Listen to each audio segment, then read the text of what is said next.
Quality और consistent performance के लिए सिर्फ सिल्वर पंप्स एंड मोटर्स, नाम याद रखना। જે આપણે મોંઘવારીના આંકડાઓ જોવાના છીએ અને નવા ગવર્નર સાહેબ તો આવી ગયા છે, પણ મોંઘવારીના આંકડા બહુ જલ્દી કંટ્રોલમાં આવે એવું લાગતું નથી, ખાસ તો આપણી ખાદ્ય મોંઘવારી.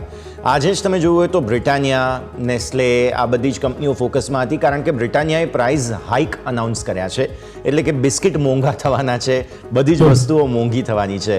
આવી સ્થિતિમાં અર્થતંત્ર માટે બેઝિક જે પાયાની જરૂરિયાતવાળી વસ્તુઓ છે તેના ભાવ વધવા એ સારા સંકેત તો આઈડિયલી નથી હોતા. શું તમને એવું લાગે છે કે આપણા અર્થતંત્રમાં હજુ પણ થોડા પ્રોબ્લેમ્સ છે, અને આવી સ્થિતિમાં આ જે બધી એફએમસીજી કંપનીઓ છે તેમનું પરફોર્મન્સ લીડિંગ જે તમે રેકમેન્ડ કર્યું છે તેના સિવાય બીજી બધી બિસ્કિટ્સ છે, ખાદ્ય પદાર્થોની સાથે જોડાયેલી કંપનીઓ, એમનું પરફોર્મન્સ કદાચ થોડું ખરાબ આવનારા દિવસોમાં જોવા મળે? આવનારા દિવસોમાં જો પરિણામની વાત કરીએ તો મોસ્ટ ઓફ કંપનીએ ડિસ્કાઉન્ટ કરી ચૂક્યું છે. જે કંપનીના હાઈ હતા સપ્ટેમ્બરમાં, ત્યાંથી કંપની ઓલમોસ્ટ 20-25% તો આપણને ફોલ જોવા મળેલો છે.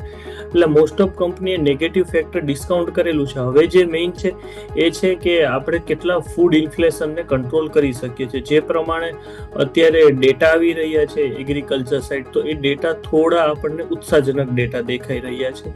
એ પ્રમાણે કદાચ મારું એવું માનવું છે આવનારા 1 થી 2 મહિનામાં ફૂડ ઇન્ફ્લેશન આપણે કંટ્રોલ કરી શકશું. કારણ કે ઓવરઓલ આપણે વર્લ્ડની પણ વાત કરીએ તો બધી જગ્યાએ અત્યારે ફૂડ ઇન્ફ્લેશન થોડો કંટ્રોલ આવી રહ્યો છે. ઓવરઓલ પણ ઇન્ફ્લેશનને રિલેટેડ અત્યારે પોઝિટિવ ન્યૂઝ છે. એ પ્રમાણે આપણે કદાચ 1-2 મહિનામાં કંટ્રોલ કરી શકશું. તો કદાચ આ એફએમસીજી સેક્ટર જે અત્યારે માર્જિનના પ્રોબ્લેમ સફર કરી રહ્યું છે, આવનારા દિવસોમાં કદાચ આ લેવલ કરતાં તો સ્થિતિ સુધરી જશે. અને જો સ્ટોકના પરફોર્મન્સની વાત કરીએ તો જો સ્ટોક કદાચ આપણાથી વિપરીત અસર આવે તો પણ સ્ટોકના પ્રાઇસમાં વધારે આ લેવલથી ફોલ જોવા નહીં મળી શકે.